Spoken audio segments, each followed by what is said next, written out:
फ्रांसीसी व्यापारिक कंपनी की जब स्थापना हुई तो उस समय फ्रांस का सम्राट कौन था? तो उस समय फ्रांस का सम्राट लुई 14वां था। जब कंपनी फ्रांसीसी व्यापारिक कंपनी की स्थापना हुई तो उस समय लुई 14वें का प्रसिद्ध मंत्री कौन था? तो कोलबर्ट था। और किसके सहयोग से यह फ्रांस की व्यापारिक कंपनी की स्थापना हुई? तो लुई 14वें के मंत्री कोलबर्ट के प्रयासों से ही उसकी स्थापना हुई थी। तो फ्रांस में व्यापारी कंपनी की स्थापना कब हुई? तो 1664 ईस्वी में हुई थी। कब हुई थी? 1664 ईस्वी में। व्यापारी कंपनी का नाम क्या था? Company the end oriental. क्या नाम था कंपनी का? कंपनी द एंड ओरिएंटल नाम था। फ्रांसीसी कंपनी का निर्माण किसके द्वारा हुआ था? तो सरकार के द्वारा हुआ था। और इस कंपनी का सारा खर्चा भी कौन वहन करती थी? तो सरकार ही वहन करती थी। फ्रांसीसी सबसे पहले कहाँ पहुँचे? वो मेडागास्कर द्वीप में पहुँचे थे, परंतु वहाँ पर उपनिवेश स्थापित करने में असफल रहे। फ्रांस का दूसरा दल कब चला था? तो फ्रांस का दूसरा दल 1667 ईस्वी में चला था। फ्रांस के दूसरे दल का नायक कौन था? तो दूसरे दल का नायक था फ्रैंको कैरो। फ्रैंको कैरो था। दूसरे दल का नायक कौन था? फ्रैंको कैरो था। फ्रैंको कैरो के साथ कहाँ का निवासी था? तो इस्फहान का निवासी था। कौन था? इस्फहान का निवासी मरकारा भी था। कौन था? इस्फहान का निवासी मरकारा भी था। भारत में फ्रांसीसियों की पहली कोठी कहाँ पर स्थापित की गई थी? तो सूरत में स्थापित की गई थी। किसके द्वारा? फ्रैंक कैरो के द्वारा स्थापित की गई थी। कब? 1668 ईस्वी में स्थापित की गई थी। फ्रांस की दूसरी कोठी कहाँ पर स्थापित की गई? तो फ्रांस की दूसरी कोठी मछलीपट्टनम में स्थापित की गई थी। कब? 1669 ईस्वी में। यानी कि पहली कोठी सूरत में 1668 ईस्वी में और दूसरी कोठी मछलीपट्टनम में 1669 में स्थापित की गई थी। पहली कोठी तो फ्रैंक कैरो ने स्थापित करवाया था। दूसरी कोठी किसने स्थापित की? तो मरकारा ने स्थापित करवाई। कहाँ पे? गोलकुंडा में। गोलकुंडा के सुल्तान से एक अधिकार पत्र प्राप्त करके। कहाँ के सुल्तान से? तो गोलकुंडा के सुल्तान से एक अधिकार प्राप्त करके 1669 में मछलीपट्टनम में दूसरी कोठी स्थापित की गई। मरकारा कौन था? तो इस्फहान का निवासी था। फ्रांसीसियों ने मद्रास के निकट सांथोमी का स्थान कब ग्रहण किया था? तो फ्रांसीसियों ने मद्रास के निकट सांथोमी का स्थान 1672 ईस्वी में ले लिया था। लेकिन आगे चलकर सांथोमी को इन्हें डचों को क्यों देना पड़ा? तो डचों को सांथोमी को देने के लिए बाध्य कब होना पड़ा फ्रांसीसियों को? तो फ्रांसीसियों का चल सेनापति दीला था। कौन था? दीलाहे था। कौन था? दीलाहे। वह गोलकुंडा के सुल्तान और डचों की सम्मिलित सेना द्वारा पराजित हो गया था। यानी गोलकुंडा के सुल्तान और डचों की सम्मिलित सेना द्वारा कौन पराजित हुआ था? तो फ्रांस का जल सेनापति दीलाहे था। और वह हार जाता है तो डचों को सांथोमी देने के लिए बाध्य होना पड़ जाता है। 1673 ईस्वी में फ्रांस की कंपनी का निदेशक कौन बना था? तो फ्रांस की कंपनी का निदेशक फ्रैंको मार्टिन बना था। फ्रैंको मार्टिन के साथ कौन आया था? तो फ्रैंको मार्टिन के साथ वेलांग द लेस्पिने। कोई नहीं यार, ये दोनों पॉइंट फिर से शुरू करते हैं देखते हैं। वालीकोंडपुरम के मुस्लिम सूबेदार शेर खां लोदी से एक छोटा गांव किसने प्राप्त किया था? तो वालीकोंडपुरम के मुस्लिम सूबेदार शेर खां लोदी से एक छोटा गांव फ्रैंक मार्टिन और वेलांग द लेस्पिने ने प्राप्त किया था। किसने प्राप्त किया था? फ्रैंक मार्टिन और वेलांग द लेस्पिने ने प्राप्त किया था। यह गांव जो प्राप्त किया था यह फ्रांसीसी की बस्ती स्थापित की। यहाँ पे फ्रांसीसियों ने बस्ती स्थापित की। कहाँ पे? वालीकोंडापुरम में। वालीकोंडापुरम में फ्रांसीसियों ने एक बस्ती स्थापित की। इस बस्ती का नाम क्या रखा गया? तो इस बस्ती का नाम पांडिचेरी रखा गया। ठीक है। कहाँ पे? वालीकोंडीपुरम में। किसने गांव को दान दिया था? तो शेर खां लोदी ने दिया था। किसको दिया था? फ्रैंक मार्टिन और ब्लांक द लेस्पिने को दिया था। ब्लांक द लेस्पिनो कौन था? तो ब्लांक द लेस्पिनो एक गैर पेशेवर फौजी सिपाही था जो एडमिरल दिलाहे के साथ आया था। ब्लांक द लेस्पिने किसके साथ आया था? तो एडमिरल दिलाहे के साथ आया था। फ्रैंको मार्टिन कौन था? तो फ्रैंको मार्टिन फ्रांसीसी कंपनी का निदेशक था जो 1673 ईस्वी में आया था। यहाँ पे पांडिचेरी जो बस्ती थी वह पूरी तरह से किलाबंद थी। फ्रैंको मार्टिन किस बस्ती का प्रमुख था? तो किलाबंदी या वालीकोंडीपुरम बस्ती का प्रमुख कौन था? फ्रैंको मार्टिन था। कब बना था? 1674 ईस्वी में हुआ। यानी कि फ्रैंको मार्टिन पांडिचेरी बस्ती का प्रमुख कब हुआ? तो 1674 ईस्वी में हुआ। अंग्रेज समर्थित डचों ने फ्रांसीसियों से पांडिचेरी कब ले ली? तो अंग्रेज समर्थित डचों ने 1693 ईस्वी में फ्रांसीसियों से पांडिचेरी पर कब्जा कर लिया। इस संधि के द्वारा पांडिचेरी को फ्रांसीसियों को लौटा दिया गया। तो रिजविक की संधि के द्वारा। रिजविक की संधि कब हुई थी? तो 1697 ईस्वी में रिजविक की संधि हुई थी। इस संधि के द्वारा पांडिचेरी को फ्रांसीसियों को वापस लौटा दिया गया। कब? 1697 ईस्वी में। पांडिचेरी का गवर्नर मार्टिन कब बना था? तो पांडिचेरी का गवर्नर मार्टिन 1706 ईस्वी तक था। कब तक रहा? तो 1706 ईस्वी तक फ्रैंको मार्टिन पांडिचेरी का गवर्नर रहा। इसके समय पांडिचेरी की जनसंख्या कितनी थी? तो करीब 40,000 थी। और जबकि कलकत्ता की जनसंख्या कितनी थी? 22,000। फ्रांसीसियों ने चंद्रनगर की प्रसिद्ध कोठी कब बनाई थी? तो फ्रांसीसियों ने चंद्रनगर की प्रसिद्ध फ्रांसीसी कोठी 1690 से 1692 की ईस्वी में बनाई थी। फ्रांसीसियों को चंद्रनगर की चंद्रनगर का जगह किसके द्वारा दिया गया था? तो फ्रांसीसियों को चंद्रनगर का जगह बंगाल के सूबेदार शाइस्ता खां के द्वारा 1674 में दिया गया था। कब दिया गया था? 1674 ईस्वी में दिया गया था। फ्रांसीसी की कंपनी का पुनः निर्माण कब किया गया? तो फ्रांसीसी की कंपनी का पुनः निर्माण जून 1720 ईस्वी में किया गया। किस नाम से किया गया? तो इंडीज की चीर अस्थायी कंपनी। इंडीज की चीर स्थायी कंपनी से किस कंपनी का पुनः निर्माण किया गया? तो फ्रांसीसी कंपनी का निर्माण किया गया। कब? 1720 ईस्वी में। यानी कि 1720 से लेकर 1742 ईस्वी के बीच, 1720 से 1742 ईस्वी के बीच किसकी बुद्धिमत्तापूर्ण शासन में समृद्धि के साथ इनके पास लौट आई? तो लीनो और ड्यूमा के बुद्धिमत्तापूर्ण शासन से। किसके? लीनो और ड्यूमा के बुद्धिमत्तापूर्ण शासन से। फ्रांसीसियों ने मॉरिशस पर कब्जा कब किया था? तो फ्रांसीसियों ने मॉरिशस पर कब्जा 1721 ईस्वी में किया था। मॉरिशस ने फ्रांसीसियों ने मालाबार समुद्र तट पर कब कब्जा किया था? तो 1725 ईस्वी में। मालाबार समुद्र तट पर स्थित माही को कब्जा किया था।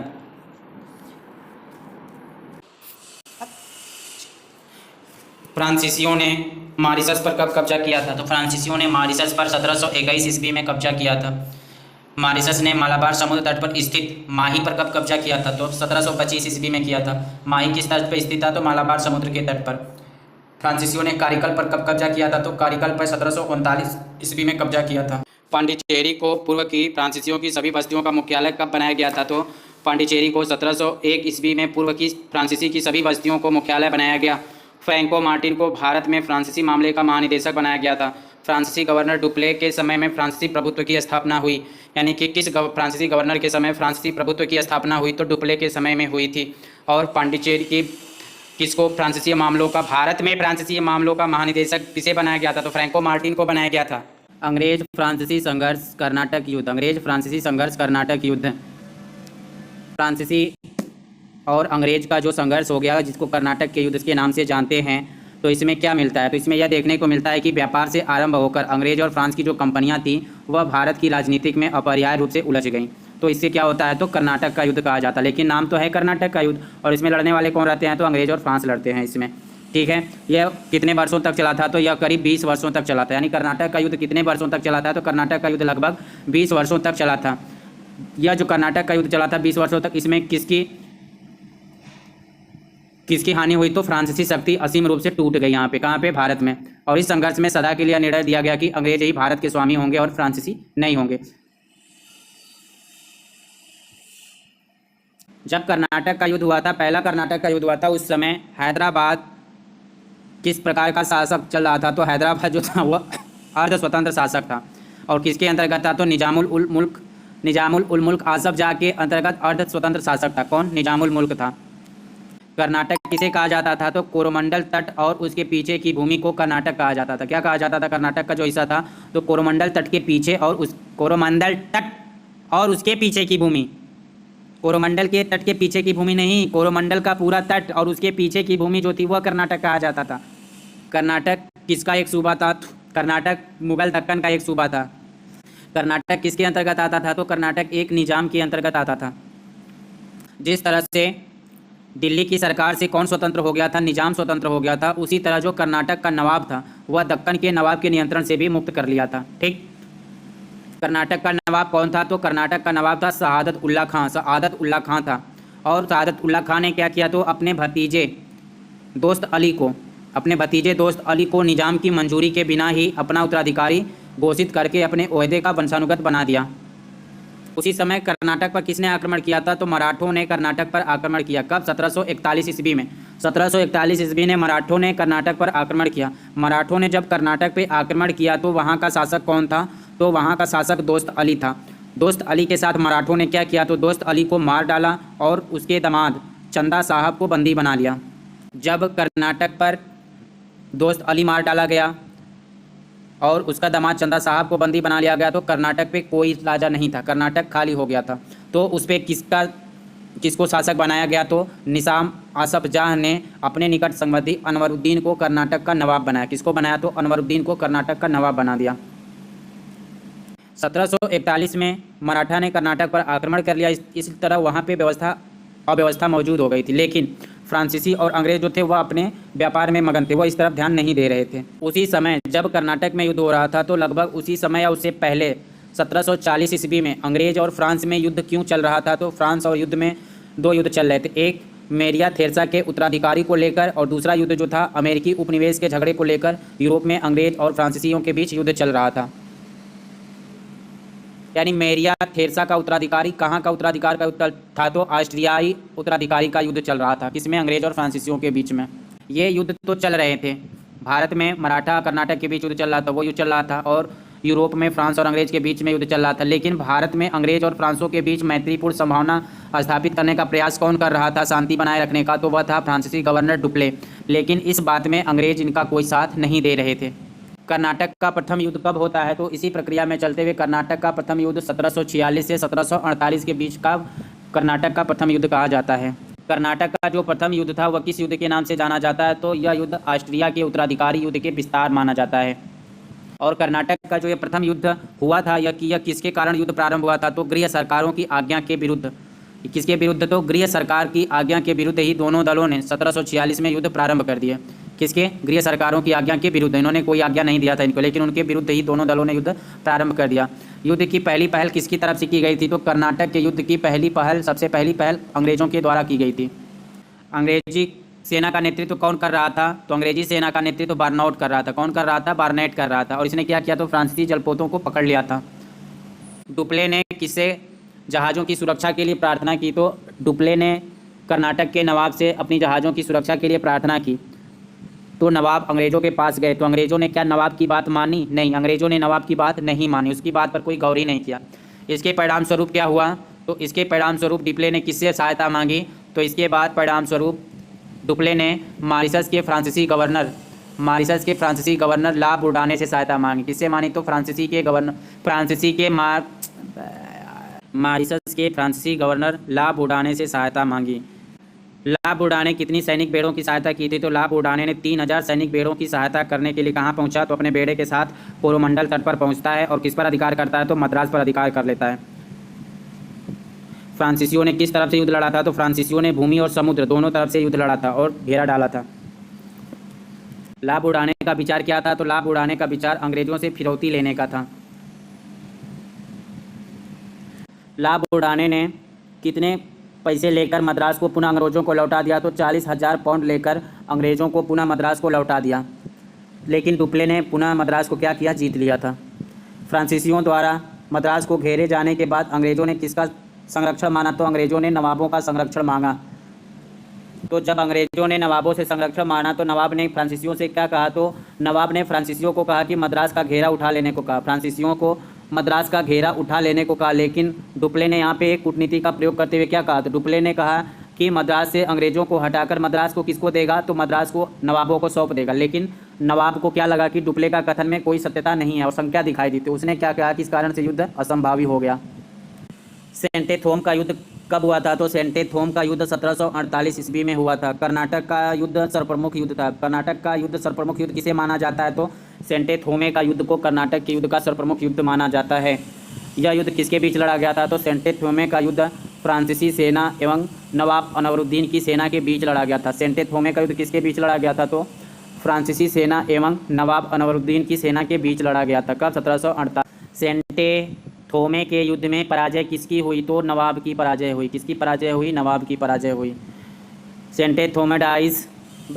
सेंटेथोमे के युद्ध में फ्रांसीसी का कैप्टन कौन था, तो फ्रांसीसी का कैप्टन पैराडाइज था। कौन था, फ्रांसीसी का कैप्टन पैराडाइज था, जो उसके अधीन एक छोटी सी फ्रांसीसी सेना थी। इस फ्रांसीसी सेना में कितने फ्रांसीसी थे, तो 230 फ्रांसीसी सेना थे और 700 भारतीय सैनिक थे। 700 भारतीय सैनिक थे। और नवाब की सेना का नेतृत्व कौन कर रहा था, तो अनवरुद्दीन नवाब की सेना का नेतृत्व महफूज खां कर रहा था। कौन कह रहा था, महफूज खां कर रहा था। और इसने क्या किया कि 10,000 भारतीय सेना को पराजित कर दिया। 10,000 भारतीय सेना को पराजित कर दिया। सेंटेथोम का जो युद्ध हुआ था 1748 में, इसमें कौन कौन सी बातें निकल के सामने आई, तो इसमें पहली बात निकल के सामने आई कि घोड़ सेना की अपेक्षा तोपखाना श्रेष्ठ है। दूसरी बात, छोटी अनुशासित फौज मध्यकालीन बड़ी फौज को हरा सकती है। तीसरी बात, नौसैनिक शक्ति की महत्ता स्थापित हुई। चौथी बात, इसमें यूरोपीय अनुशासित सेना की उत्कृष्टता सामने आई। पांचवी बात, इसमें भारतीय राजनीति का खोखलापन स्पष्ट हो गया था। भारतीय राजनीति का खोखलापन स्पष्ट किसमें हुआ था, तो सेंटेथोमे युद्ध के समय हुआ था। कब, 1748 ईस्वी में सेंटेथोमे का युद्ध। ये कर्नाटक के युद्ध में यह सबसे सर्वप्रमुख युद्ध माना जाता है। कर्नाटक का प्रथम युद्ध कब समाप्त होता है? तो कर्नाटक का प्रथम युद्ध 1748 ईस्वी में समाप्त होता है। किस संधि के द्वारा समाप्त होता है? तो ला सापेल की संधि से। ला सापेल की संधि से कर्नाटक का प्रथम युद्ध समाप्त होता है। क्यों? क्योंकि ऑस्ट्रिया के उत्तराधिकार का युद्ध भी ला सापेल की संधि से समाप्त होता है, इसलिए कर्नाटक का भी युद्ध समाप्त हो जाता है। इस संधि से एलापेल की संधि से एला सापेल की संधि में क्या संधि की गई? तो इसमें मद्रास अंग्रेज़ों को दिया गया। मद्रास किसको दे दिया गया? अंग्रेज़ों को दे दिया गया। तथा अमेरिका में जो लुई वर्ग था वो फ्रांसीसियों को दिया गया। यानी भारत में जो मद्रास था वो अंग्रेज़ों को दिया गया और अमेरिका में जो लुई वर्ग है वह फ्रांसीसियों को मिल गया। तो इस तरह से एला सापेल की संधि जो हुई थी वह समाप्त हुई। कर्नाटक का द्वितीय युद्ध। कर्नाटक का द्वितीय कब हुआ? 1749 से 1754 के बीच। निजामुल मुल्क शाह आसफ जाह की मृत्यु कब हो गई? तो 1748 ईस्वी में मृत्यु हो गई, जिससे क्या हो गया कि उत्तराधिकार के लिए संघर्ष प्रारंभ हो गया। इसी समय मराठों ने किसको रिहा कर दिया? तो इसी समय मराठों ने चंदा साहब को रिहा कर दिया। कब? 1739 ईस्वी में। निजाम का पुत्र कौन था? तो निजाम का पुत्र नासिर जंग था, जो उसका उत्तराधिकारी बना। परंतु उसके साथ दावे की चुनौती कौन कर रहा था? तो भांजा जो था, उसका भांजा जो मुजफ्फर जंग था। किसका भांजा? निजामुल मुल्क आसफ जाह का भांजा जो था मुजफ्फर जंग, वह राजा बनने का चुनौती कर रहा था। दूसरी तरफ कहाँ झगड़ा चल रहा था? तो दूसरी तरफ कर्नाटक के नवाब अनवरुद्दीन और उनके बहनोई चंदा साहब के बीच विवाद प्रारंभ हो गया था। एक चीज़ हमें यहाँ ध्यान देना है कि जो निजाम की बात होगी, जो नवाब की बात होगी, तो वो पूरे दक्कन की बात होगी, वो मुगल से अंतर्गत आता है। और कर्नाटक की बात होगी तो वो अलग बात होगी। तो कर्नाटक का नवाब कौन है? अनवरुद्दीन है। और निजाम कौन है? तो निजाम है नासिर जंग है। और नासिर जंग और मुजफ्फर जंग के बीच युद्ध लड़ाई चल रहा है, उत्तराधिकारी के लिए संघर्ष हो रहा, और वहीं बीच विवाद प्रारंभ कर्नाटक के नवाब और अनवरुद्दीन तथा बहनोई चंदा साहब के बीच चल रहा है। ये जो दोनों संघर्ष चल रहे थे, किसके बीच में? नासिर जंग और मुजफ्फर जंग के बीच में। जो नवाब के लिए यानी कि निजाम के लिए जो संघर्ष चल रहा था उसका, और कर्नाटक के नवाब के लिए अनवरुद्दीन और चंदा साहब के बीच जो विवाद प्रारंभ चला था। तो इसका फ़ायदा उठाने के लिए किसने सोचा? तो डुप्ले ने सोचा। इस फ़ायदा को पूरा करने के लिए डुप्ले ने क्या राजनीतिक चाल सोचा? तो उसने क्या किया कि मुजफ्फर जंग को कहाँ का निजाम बना दिया? तो मुजफ्फर जंग को हैदराबाद का निजाम बना देगा, और चंदा साहब को कर्नाटक का नवाब बनाने के लिए अपनी सेना की सहायता देने का वचन करता है। किसने? डुप्ले ने। तो अंबूर का युद्ध, अभी पूछेगा कि अंबूर का युद्ध कब हुआ था? तो अंबूर का युद्ध हुआ था द्वितीय कर्नाटक युद्ध में। कब हुआ था? द्वितीय कर्नाटक युद्ध में। और पहले कर्नाटक युद्ध में कौन सा युद्ध हुआ था? अंबूर का युद्ध 1749 ईस्वी में हुआ था। इसमें कौन कौन सी? तो इसमें मुजफ्फर जंग, चंदा साहब और डुप्ले की संयुक्त सेना थी, और एक तरफ कर्नाटक का नवाब कौन था? अनवरुद्दीन था। और इसमें हार किसकी होती है? तो अनवरुद्दीन की हार हो जाती है। जब अनवरुद्दीन की हार हो जाती है तो अनवरुद्दीन का पुत्र एवं उत्तराधिकारी कौन था? मोहम्मद अली था। तो वह कहाँ भाग जाता है? तो मोहम्मद अली भागकर त्रिचनापल्ली के दुर्ग में शरण लेता है। मोहम्मद अली कहाँ भाग जाता है? तो त्रिचनापल्ली के दुर्ग में शरण लेता है। तो कर्नाटक का शेष भाग किसके अंतर्गत आ गया? तो कर्नाटक का जो शेष भाग था वह चंदा साहब के अधिकार में आ गया था। किसके अधिकार में आ गया? तो चंदा साहब के अधिकार में आ गया। चंदा साहब ने किसे अपनी राजधानी बनाया? तो चंदा साहब ने अरकाट को अपनी राजधानी बनाया था और वहीं से शासन करना प्रारंभ किया। चंदा साहब ने फ्रांसीसियों को क्या चीज़ दिया? तो चंदा साहब ने फ्रांसीसियों को पांडिचेरी के पास 80 गाँवों का अनुदान दिया था। कितना अनुदान दिया था? तो चंदा साहब ने पांडिचेरी के 80 गाँवों का अनुदान दिया था। डुप्ले ने चंदा साहब को क्या करने को कहा? तो डुप्ले ने चंदा साहब को त्रिचनापल्ली का घेरा डालने के लिए कहा। त्रिचनापल्ली में कौन रुका था? तो अनवरुद्दीन का बेटा मोहम्मद अली था। इसी बीच कौन शामिल होता है? तो अंग्रेज़ भाई चुप क्यों बैठेंगे? अंग्रेज़ तो चुप बैठेंगे नहीं। जब फ्रांस से लड़ रहा है, सबको सत्ता दे रहा है इधर उधर, तो वो भी अपना रास्ता अपनाएगा। तो अंग्रेज़ किधर जाएगा? अंग्रेज़ इनके विरोधियों के पास जाएगा। तो किसके पास जाता है अंग्रेज़? तो अंग्रेज़ जाता है नासिर जंग के पास। किसके पास जाता है अंग्रेज़? तो अंग्रेज़ नासिर जंग के पास जाएगा। नासिर जंग ने अंग्रेज़ की सहायता से कर्नाटक पर कब आक्रमण किया? तो नासिर जंग ने अंग्रेज़ की सहायता से दिसंबर 1750 ईस्वी में कर्नाटक पर आक्रमण कर दिया। यानी कि एक ग्रुप किधर हो गया? एक तरफ अंग्रेज़ हो गए और नासिर जंग हो गया। जो कब लड़ाई हुआ? दिसंबर 1750 ईस्वी में। ये लड़ाई कहाँ पे होती है? तो जिंजी नदी के तट पे होती है। किस नदी के तट पर? जिंजी नदी के तट पर होती है। और दूसरी तरफ कौन थे? तो चंदा साहब थे, मुजफ्फर जंग थे और फ्रांसीसी की सेना थी। और हार किसकी होती है इसमें? तो फ्रांसीसी सेना के साथ कौन थे? मुजफ्फर जंग और चंदा साहब, इनकी हार हो जाती है। लेकिन इसी समय एक महत्वपूर्ण घटना देखने को मिलती है। महत्वपूर्ण घटना ये होती है कि नासिर जंग की सेना विद्रोह कर देती है। किसकी सेना विद्रोह कर देती है? नासिर जंग की सेना विद्रोह कर देती है, और विद्रोह के समय ही नासिर जंग इसमें मारा जाता है। वाह भाई, उल्टा हो गया इसको। तो जब नासिर जंग की मृत्यु हो जाती है, सैनिक उसके विद्रोह कर देते हैं, तो कौन राजा बनता है? तो डुप्ले गेम खेलता है। डुप्ले क्या करता है? डुप्ले तुरंत किसको राजा बना देता है? फिर से मुजफ्फर जंग को राजा बना देता है। किसको बना देता है? मुजफ्फर जंग को निजाम बना दिया। और बदले में फ्रांस को क्या मिला? तो बदले में फ्रांस को 50 लाख रुपए और सैनिकों को 5 लाख रुपए दिए। किसने? मुजफ्फर जंग ने। वाह, खूब लुटाई हो रही है, लुटाई हो रही है, मारकाट हो रहा है, लुटाई हो रही है राजपाट करने के लिए। राजपाट करने का सिस्टम तो शुरू से ही चलते आ रहा है, तो लोग ब्लेम क्यों करते हैं एक दूसरे का, वो मार रहा वो मार रहा। भाई सबको हड़पने का चक्कर है शुरू से। पैसा पैसा पैसा पैसा पैसा, सबको पैसा चाहिए, शुरू से ही पैसा चाहिए, कोई सोचता ही नहीं। ईमान ईमान कब पीछा था? ईमान तो बहुत पहले ही बिक चुका था। डुप्ले को 20 लाख रुपए तथा 1 लाख रुपए वार्षिक की जागीर मिली। फ्रांसीसियों को क्या मिला था? फ्रांसिस कंपनी को 50 लाख रुपए मिले थे, सैनिक को 5 लाख रुपए मिला था, डुप्ले को 20 लाख रुपए और 1 लाख रुपए वार्षिक की जागीर मिली थी। मुजफ्फर जंग को अपनी संरक्षता में किसने ले गया? तो मुजफ्फर जंग को अपनी संरक्षता में एक फ्रांसीसी अधिकारी बुस्सी ले गया था। किसने ले गया था? फ्रांसीसी अधिकारी बुस्सी ने मुजफ्फर जंग को अपनी संरक्षता में कहाँ ले गया था? तो पांडिचेरी ले गया था। कहाँ ले गया था? पांडिचेरी ले गया था। लेकिन मुजफ्फर जंग की हत्या किसने कर दी? तो कुछ पठानों ने रास्ते में ही मुजफ्फर जंग की हत्या कर दी। बुस्सी ने मुजफ्फर जंग की हत्या के बाद किसे निजाम बनाया? तो बुस्सी ने निजाम के दूसरे बेटे सलावत जंग को निजाम बनाया। किसको बनाया? सलावत जंग को निजाम बना दिया। अंग्रेज़ों ने मोहम्मद अली को वापस लाने के लिए क्या किया? तो अंग्रेज़ों ने मोहम्मद अली को त्रिचनापल्ली से वापस लाने के लिए एक गेम खेला। क्या गेम खेला था? कि एक अंग्रेज़ क्लर्क था, क्लाइव। कौन था? अंग्रेज़ क्लर्क था, उसका नाम क्या था? क्लाइव। उसने क्या सुझाव दिया था? उसने सुझाव दिया था कि अर्काट पर घेरा डाला जाए। अर्काट किसकी राजधानी थी? तो अर्काट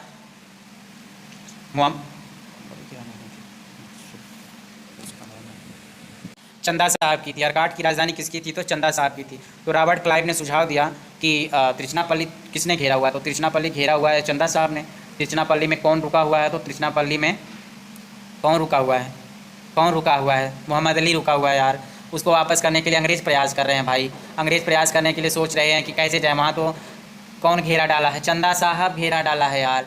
लेकिन इनके बीच में एक सुझाव देता है, अंग्रेज़ों को सुझाव कौन देता है? तो क्लाइव देता है। ये क्लाइव कौन था? तो अंग्रेज़ में क्लर्क के पद पर था, क्लाइव नाम था उसका। वो सुझाव क्या देता है कि अगर अर्काट पे हम घेरा डालेंगे तो चंदा साहब जो है वो क्या करेगा? त्रिचनापल्ली को छोड़ के कहाँ आएगा? अर्काट में आएगा भाई।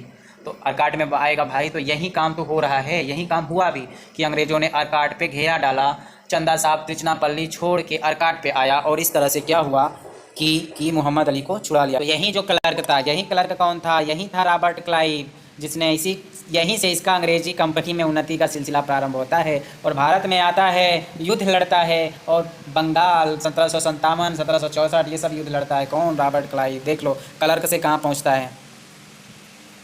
1752 ईस्वी में मराठा सरदार मुरारी राव के सहयोग से उसने अर्काट पर आक्रमण दिया। अब यार क्या नेतृत्व वाली सेना निसे बीच चंदा साहब को त्रिचनापल्ली से घेरा हटाने का आदेश किसने दिया था? तो मेजर लॉरेंस ने दिया था। किसने दिया था? मेजर लॉरेंस ने दिया था। त्रिचनापल्ली से सेना हटाने के बजाय चंदा साहब कहाँ भाग जाता है? तो त्रिचनापल्ली से भाग गया। और कहाँ भागता है? कहीं भागता है भाई, जाए कहीं भाग के जाए, हमसे क्या मतलब जो वो कहीं भाग के जाए। तो तंजौर के राजा ने मार डाला। किसको मार डाला भाई? चंदा साहब को मार डाला यार। ये हम क्या पढ़ाया जा रहा है यार हम लोग को? कौन किसको मारा, क्यों मारा, क्या किया, पैसा क्यों लुटाया यार? ये कौन सी पढ़ाई है मेरे भाई? समझ में नहीं आता यार। इस प्रकार मोहम्मद अली को कर्नाटक का नवाब बनाया गया। इस प्रकार जाके मोहम्मद अली को कर्नाटक का नवाब बनाया गया। यानी मोहम्मद अली को कर्नाटक का नवाब बनाने में किसी ने सहायता की मेरे भाई? तो अंग्रेज़ों ने की थी। इसी समय फ्रांसीसी सरकार ने किसे बुला लिया वापस? तो डुप्ले को वापस बुला लिया गया। क्या कर लिया गया? डुप्ले को वापस बुला लिया गया। कब? 1754 ईस्वी में। 1754 ईस्वी में डुप्ले को वापस बुला के पांडिचेरी का गवर्नर बना के किसे भेजा गया था? तो गोडेहू को भेजा गया था। किसको भेजा गया था? गोडेहू को भेजा गया था। गोडेहू को। पांडिचेरी की संधि कब हुई थी? तो पांडिचेरी की संधि 1755 में हुई थी। किसके बीच में हुई थी? तो अंग्रेज़ों और गोडेहू के बीच में हुई थी। इस संधि के द्वारा क्या हुआ था? तो इस संधि के द्वारा अंग्रेज और फ्रांसीसियों ने मुगल सम्राट या अन्य भारतीय नरेश द्वारा दी गई उपाधियों को त्याग दिया तथा भारतीय नरेशों के झगड़ों में हस्तक्षेप न करने का वादा किया। किस संधि के द्वारा? तो पांडिचेरी संधि के द्वारा 1754 में जो हुई थी। दोनों कंपनियों ने अपने क्षेत्र वापस ले लिए और इस संधि में यह व्यवस्था की गई थी बुस्सी कहाँ रहेगा? तो बुस्सी हैदराबाद में ही रहेगा। बुस्सी हैदराबाद में ही रहेगा। यह निर्णय किस संधि में लिया गया था? तो पांडिचेरी संधि में लिया गया था। किस संधि के परिप्रेक्ष्य में डुप्ले ने कहा था कि गोडेहू ने अपने देश के विनाश और सम्मान पर हस्ताक्षर किया है? तो पांडिचेरी के संधि के लिए कहा था। कर्नाटक का जो दूसरा युद्ध हुआ था उसका उद्देश्य क्या रहा? तो उसका उद्देश्य क्या रहा कि दूसरा दौर भी अनिश्चित रहा। इसमें अंग्रेज सेना की प्रतिनिधिता सिद्ध हुई और प्रत्याशी जो उनका था कौन? मोहम्मद अली, वह कर्नाटक का नवाब बन गया। लेकिन हैदराबाद में अभी भी किसका अवस्था सुदृढ़ रही? तो हैदराबाद में अभी भी फ्रांसीसी सुदृढ़ थे। उन्हें सूबेदार सलावत जंग से उत्तरी सरकार के 4 जिले मिले थे। कौन से जिले मिले थे? तो उत्तरी सरकार के 4 जिले मिले थे। कौन कौन से? मुस्तफ़ानगर, एल्लौर, राजमुंदरी और चिकाकोल प्राप्त हुए थे। कर्नाटक का तृतीय युद्ध कब हुआ था? तो कर्नाटक का तृतीय युद्ध 1756 से 1763 ईस्वी के बीच हुआ था। पांडिचेरी की जो संधि थी वो किस प्रकार की संधि थी? तो पांडिचेरी की संधि अस्थायी थी। तो पांडिचेरी की संधि अस्थायी क्यों थी? क्योंकि इस अनुसमर्थन का दोनों देशों की सरकार का भी अनुमोदन किया जाना था, लेकिन अनुमोदन करने से पहले ही 1756 ईस्वी में यूरोप में सप्तवर्षीय युद्ध प्रारंभ हो गया था। और ये सप्तवर्षीय युद्ध कितने वर्षों तक चला था?